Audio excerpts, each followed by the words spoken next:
यसु में आपकी सलामती हो। जैसे कि अजीज़ों, आपको बाखूबी इल्म है कि इस चैनल का ख़ास मकसद है कि वो हमारे बहन भाई जो तलावते पाक कलाम को पढ़े सुने बगैर और दुआ किए बगैर अपने काम काज पर जाते हैं, ये उनके लिए ये चैनल डिज़ाइन किया गया है ताकि लोग तलावते पाक कलाम को सुने और अपने दिन को खुदा के कलाम को सुनने और दुआ के वसीले से शुरू करें।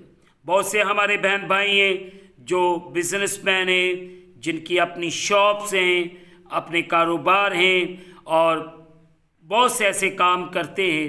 अपने ऑफिसेस में टीचर हैं, ऑफिसर्स हैं, मगर उनमें से ज़्यादातर जो लोग हैं वो तलावते पाक कलाम को सुने बगैर, पढ़े बगैर, दुआ किए बगैर अपने घर से निकल पड़ते हैं। सो अजीज़ों, आप इन बातों पर गौर करें और अपनी ज़िंदगी को खुदा के कलाम के मुताबिक चलाएं ताकि आपकी ज़िंदगियों में आसानियाँ पैदा हों।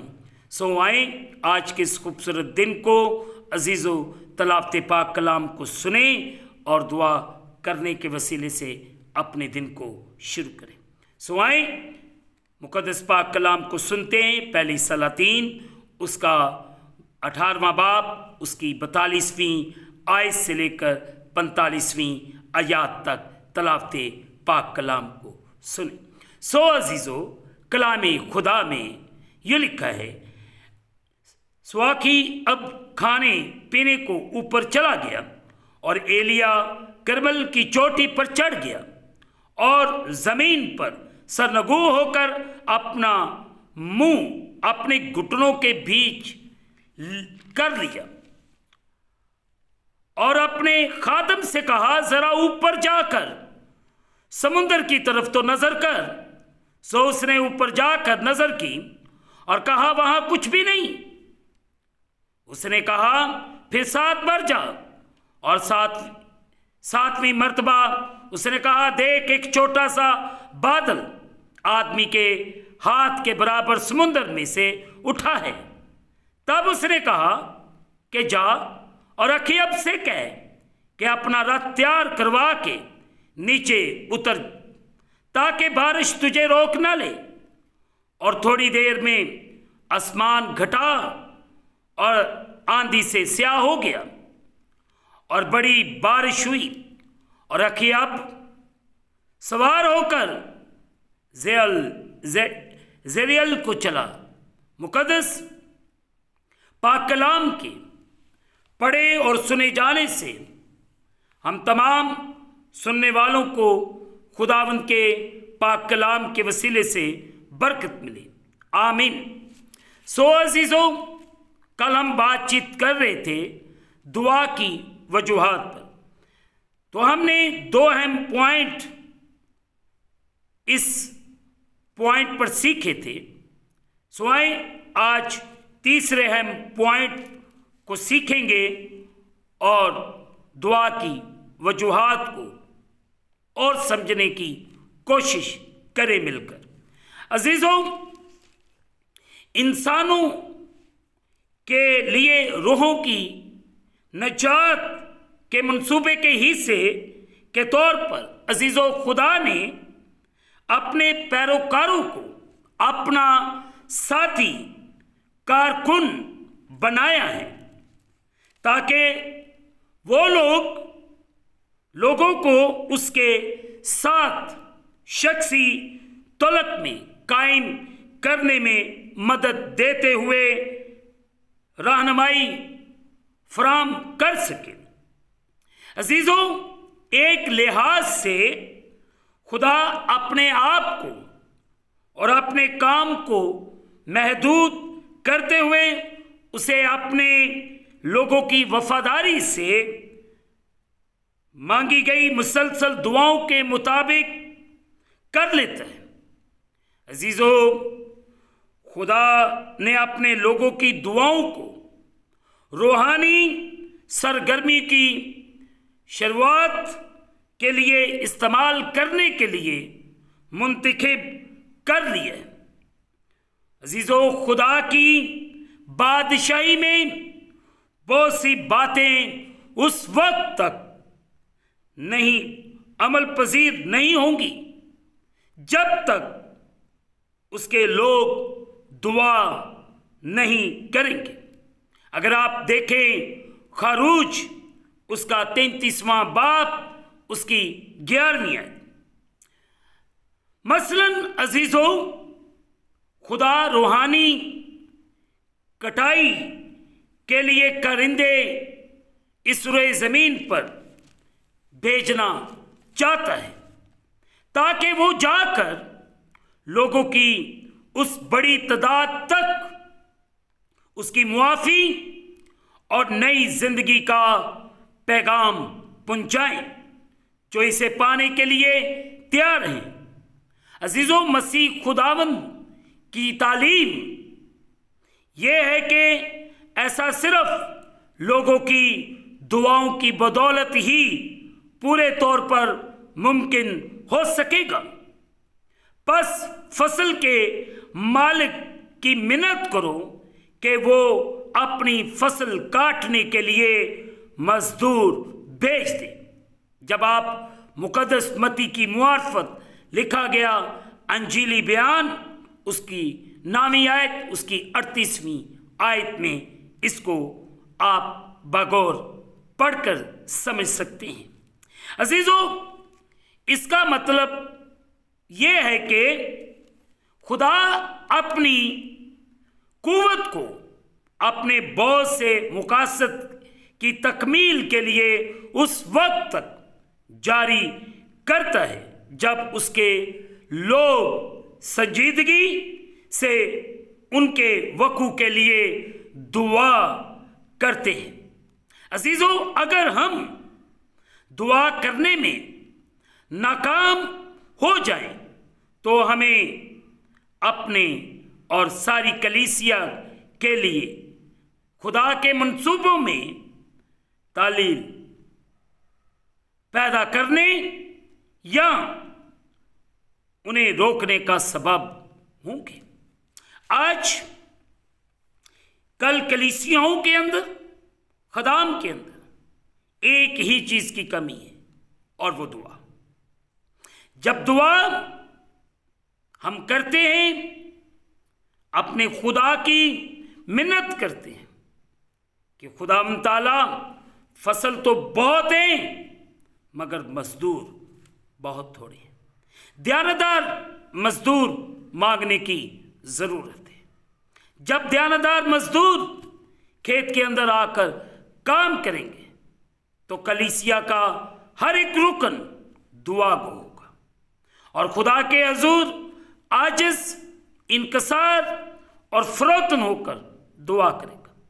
हम सबको दुआ करने की ज़रूरत है कि हमारी कलीसियाओं के अंदर जो बिगाड़ है, खदाम के अंदर जो बिगाड़ है, ये एक ही तौर से बेहतर हो सकता है और वो है दुआ। जब हम मिलकर दुआ करेंगे फसल भी बेहतर होगी, मजदूर भी बेहतर होंगे और जब मालिक की तरफ से भेजे गए मजदूर आएंगे तो वो बड़ी दयानतदारी और बड़ी वफादारी के साथ इस खेत में रहकर काम करेंगे।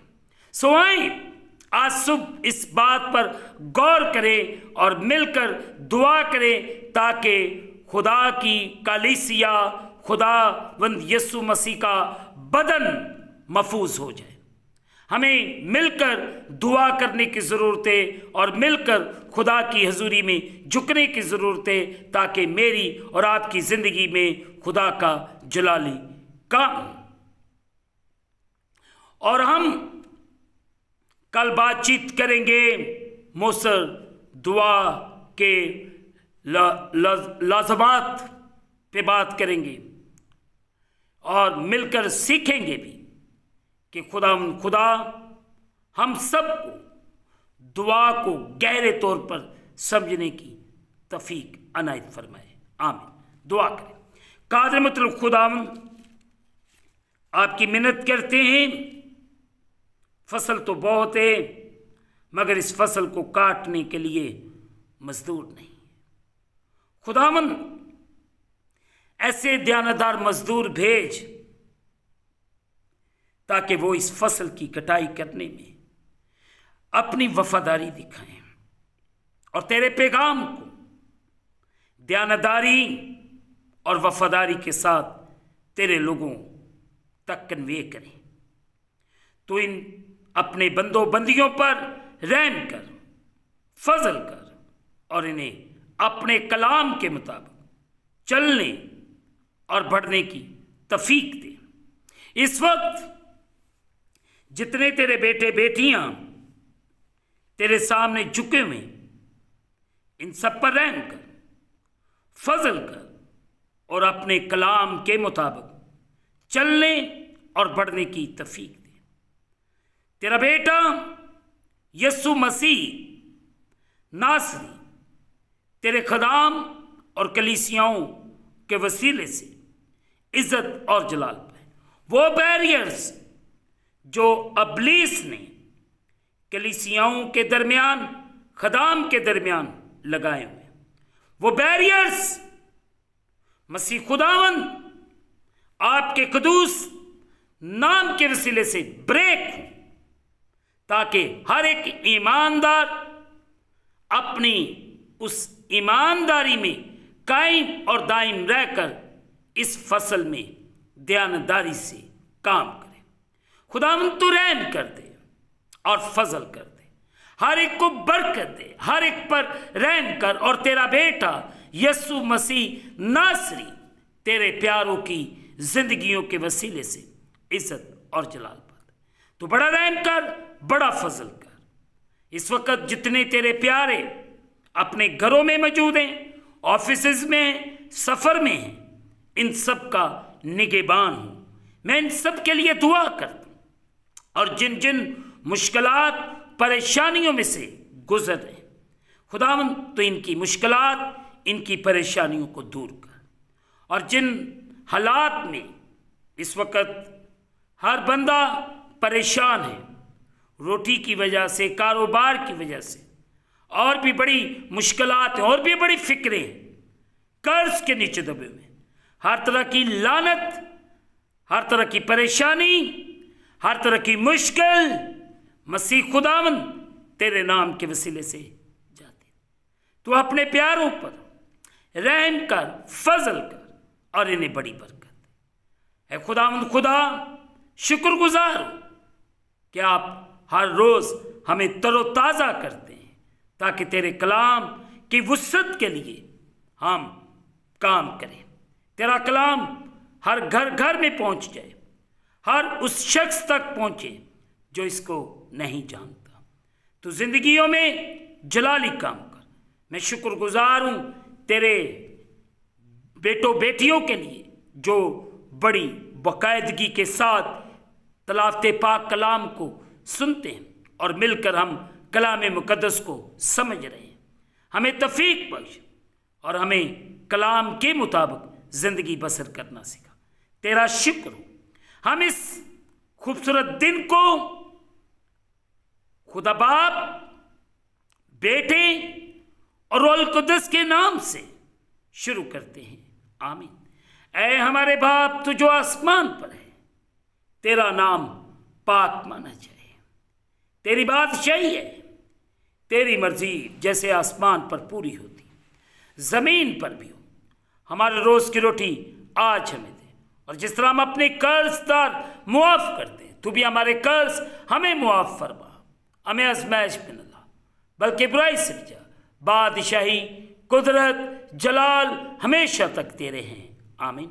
अब हमारे खुदावंद यीशु मसीह का फजल, पाकरू की रिफाकत और शराकत हाजिरीन पर, तमाम मुकद्दसीन पर अब से लेकर अब तक होती रहे। आमीन। खुदावंद आप सबके साथ हो।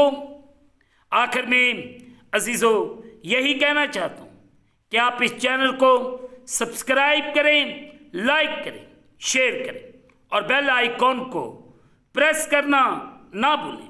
जैसे ही आप बेल आइकॉन को प्रेस करेंगे तो इस चैनल पर बनने वाली हर एक नई वीडियो की नोटिफिकेशन आपको बर वक्त मिलेगी। खुदावंद आपको और आपके घरानों को बड़ी बरकत अता फरमाए। आमीन।